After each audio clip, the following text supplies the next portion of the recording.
ओम नमो शिवाय नमो नमः। ओम उमा संगताय नमो नमः। ओम श्री शिव महापुराणाय नमो नमः। ओम अथ द्वाचत्वारिंशोऽध्यायः।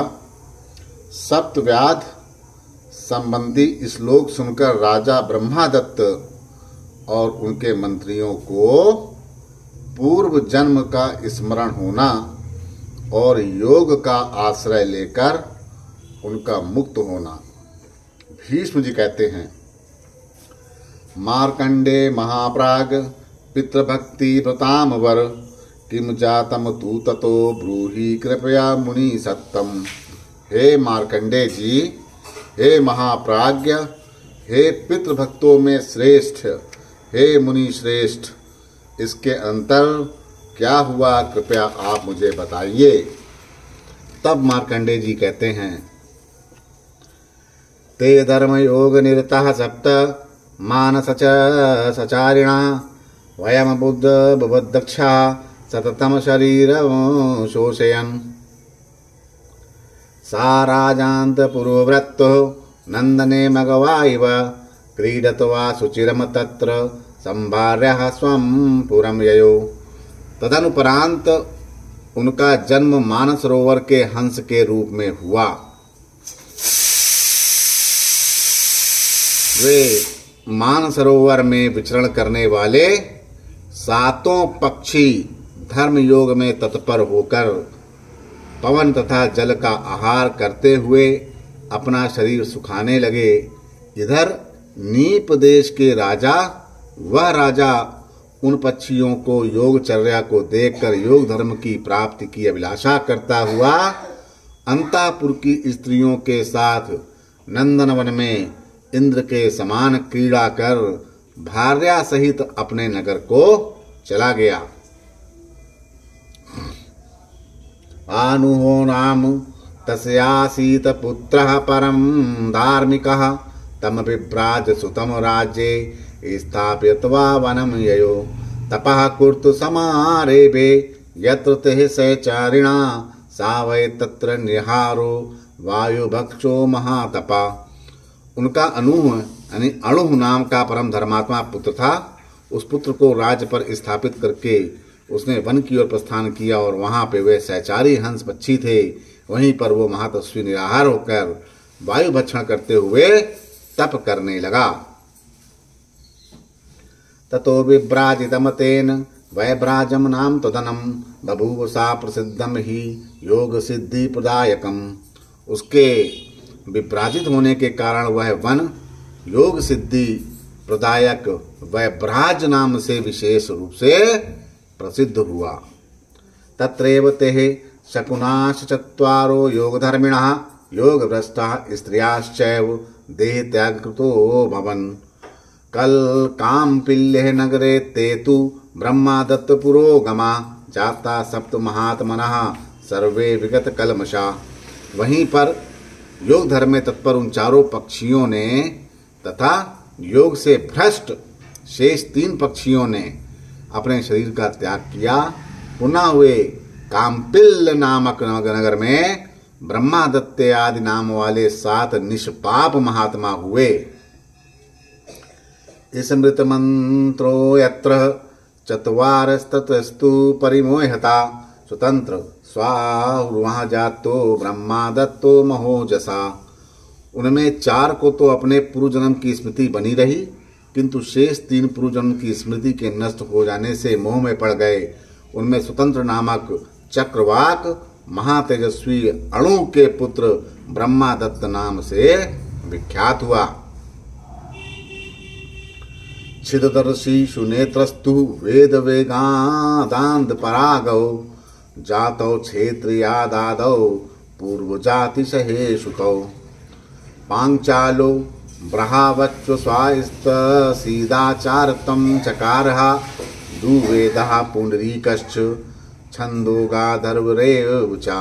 छिददर्शी और सुनेत पूर्व जन्म में उसके साथ रहने के कारण उसी नगर में वेदांग पारगामी पंचाल तथा पुंडरीक नाम वाले क्षेत्रीय पुत्र हुए। पंचाल ब्रह्मवृक्ष तथा ऋग्वेदी था और आचार्यत्व करता था। पुंडरीक 2 वेदों का ज्ञाता होने से छंदो गान करने वाला और अधुरवयु हुआ। ततो राजा सुतम दृष्ट्वा ब्रह्मा दत्तं कल्मषम् अभिषये स्वराज्ये तुम पराम गति वाप्याम पांचाला पुंडरीकस्तु पुत्रो संस्थापाय मंदिरे विविश शतवर्णम ततः गतो परमिकाम गतिम ब्रह्मा ततस्य भार्या तु सन्नति नाम भारत सात्विक भाव संयुक्ता रेमे भार्या सहेवतु। इधर राजा ने अपने पुत्र ब्रह्मादत्त को पाप रहित देखकर उसका राज्याभिषेक करके परम गति प्राप्त कर ली। पंचाल और पुंडरीक के भी पिता ने अपने दोनों पुत्रों को राजा के मंत्री पद पर अभिषिक्त कर वन में जाकर परम गति प्राप्त की। हे भारत, ब्रह्मादत्त की सन्नति नामक भार्या थी, वह अपने पति में अनन्य भाव से रमण करती थी। शेषस्तु चक्रवाका वै काम्पिल्य सहे चारिणा जाता सोत याद यादा दरिद्रस्य कुले नृपा धृति मानसुहात्मना च तत्वदर्शी निरुतसकः वेद अध्ययन संपन्नश्च चातुरिष छद्म दर्शनः। हे राजन, सहचारी चारों चक्रवाक उसी काम्पिल नगरी में किसी दरिद्र क्षेत्रीय के पुत्रों के रूप में उत्पन्न हुए। धृतिमान, सुमहात्मा, तत्वदर्शी और निरुत्सक के नाम थे। ये सभी चारों वेद्यात संपन्न और सांसारिक दोषों के ज्ञाता थे। ते योग निरता सिद्धा प्रस्थिता सर्व एव ही आमंत्र चा मिथा शंभु पादाम्बोजम प्रणमतु ते तमोचुरजा सर्वे पितरम पुनरेव चा करिष्यामो विधानते येन त्वं वर्तयस्यसि।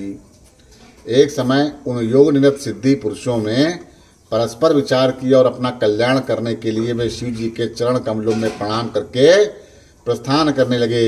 उस समय पिता के द्वारा रोके जाने पर उन सभी ब्राह्मणों ने अपने पिता से कहा, हम आपकी आजीविका की व्यवस्था किए जा रहे हैं, जिससे आपका निर्वाह हो जाएगा। इमम श्लोकम महाततम राजनम सह मंत्रिणम श्रावेता समागम्य ब्रह्मादत्त कल्मषम। आप मंत्रियों सहित निष्पाप ब्रह्मादत्त राजा के पास जाकर महान अर्थपूर्ण इस श्लोक को सुना देना। प्रीतात्मा दस्सति साते ग्रामान भोगांजस पुष्कलान एतावदुक्त्वा ते सर्वे पूजयित्वा चातं गुरं योगधर्मामनुप्राप्य पराम निर्वत्ति माययु। चतुर्णा तु पिता योऽसो ब्रह्माणां महात्मनां श्लोकं श्रोयादित्यः पुत्रभ्यः कत्त कत्त इवाभवत्। इस श्लोक से हर्षित हुआ राजा अनेक ग्राम तथा नाना प्रकार की भोग सामग्री देगा। इस प्रकार कहकर वे अपने पिता की पूजा करके योग धर्म प्राप्त कर परम शांति का अनुभव करने लगे। उन चारों के पिता भी अपने महात्मा पुत्र के द्वारा कहे गए श्लोक का अध्ययन करके कृतकृत हो गए। श्रावयामास राजनम श्लोकमतम सचिवो चा ततः सत्वाधा दशराणेषु मृगा कालांजले गिरौ चक्रवाकाः शरद्वीपे हंसा सरसि मानसे तेजबीजता कुरुक्षेत्रे ब्रह्माणः वेदपरागाः प्रसिद्धाः दीर्घ मम ध्यानम यूयम किमिव सीदता तच्छ्रुत्वा मोह मगमदोद्राहादत्तो नराधिपः। उसने राजा के पास जाकर मंत्रियों की उपस्थिति में उस श्लोक को सुनाया, जो दर्शान देश में 7 व्याध हुए, कालंजर पर्वत पर 7 हरिण हुए, शर द्वीप में 7 चक्रवाक और पुनः मान सरोवर में 7 हंस हुए, वे ही कुरुक्षेत्र में वेदवेत्ता ब्राह्मण हुए। 4 तो अपना रास्ता पार कर चुके, अब 3 शेष तुम लोग क्यों इस जगत में दुर्गम मार्ग में भटक रहे हो। इतना सुनते ही राजा ब्रह्मादत्त उसी क्षण मोहित हो गया। सचिवाश्रयस्य पाञ्चालः पुण्डरीकश्च भारता ततस्तते तत्सरः इसमत्वा योगमतमुपलभ्य च ब्रह्माणां विपुलराथे भोर्गश्च समयोजनम् आभिश्च स्वराज्य हेतु विश्ववायाकिनमामिन्दरम् जगाम ब्रह्मा दत्तो हि साधारो वनमेवः प्राप्य योगम बलादेव गतिम प्राप्य सुरदुर्लभाम। हे भारत, उसी के साथ उसके सचिव पांचाल और पुंडरीक भी मोहित हो गए। फिर वे मानसरोवर का स्मरण करते ही योग को प्राप्ति हो गए। उसके अंतर ब्रह्मादत्त ने उस ब्राह्मण को बहुत सा रथ, भोग सामग्री एवं धन दिया और अपने विश्ववक्सेन नामक शत्रुहंता पुत्र को राज पर अभिषिक्त करके स्वयं पत्नी समेत वन को चला गया और योग बल से श्रेष्ठ गति को प्राप्त किया। योग बल से श्रेष्ठ गति को प्राप्त किया। पुंडरीको आपि धर्मात्मा सांख्य योग मनुत्तमम् प्राप्य योग गति ही सिद्धो विश्वशुद्धेस्तेन कर्मणा क्रमम प्रणीय पंचाल्या शिक्षाम चोत्पाद केवलाम योगचार गतिम प्राप्तः यशस्रांगै यहि महातपः। धर्मात्मा पुंडरीक भी सर्वश्रेष्ठ संख्या योग को प्राप्त कर योग का आश्रय लेकर के उसके साधन से विशुद्ध हो और शुद्ध हो गए। इसी प्रकार महातपस्वी पांचाल ने भी वैदिक में प्रसिद्ध क्रम पाठ तथा शिक्षा, वेदांग विशेष अथवा योग शास्त्री ग्रंथ का प्रणयन करके उत्तम कीर्ति तथा योगाचार्य गति यानी मोक्ष को प्राप्त किया।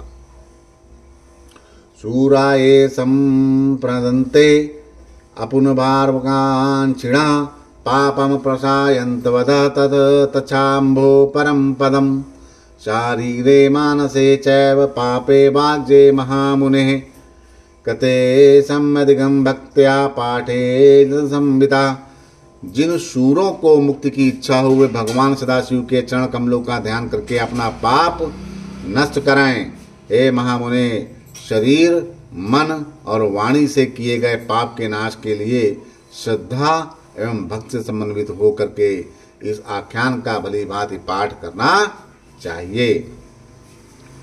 मुच्यते सर्व पापाभ्यः शिवनामोन कीर्तनात् उच्चायारमाण इत समन्न देव देवस्य तस्य वै विलयम पाप मायाति राम भांडम विभाचसी। शिव नाम का पुनः पुनः कीर्तन करने से व्यक्ति सभी पापों से मुक्त हो जाता है।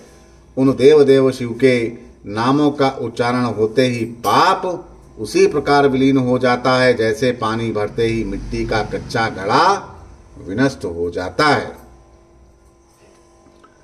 तस्मात् संचिते पापे सामानांतरमेव च जप्त व्यामेद तपाता पापस्य प्रशमाये महामुने नरः श्रद्धालु वीरुभूरा सर्वकाम प्राप्ते पुष्टयर्थमिमीध्यायाम पठेदेनं शृणोति वा मुच्यते सर्व पापाभ्यो मोक्षम याति न संशया।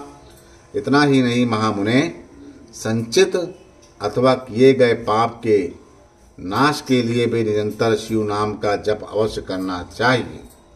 श्रद्धालु जनों को अपने मनोअभिलाषित की सिद्धि हेतु भी शिव नाम का जप करना आवश्यक है। जो मनुष्य पुष्टि के लिए इस अध्याय को पढ़ता और सुनाता है वह सब पापों से छूटकर मोक्ष को प्राप्त करता है, इसमें संदेह नहीं है।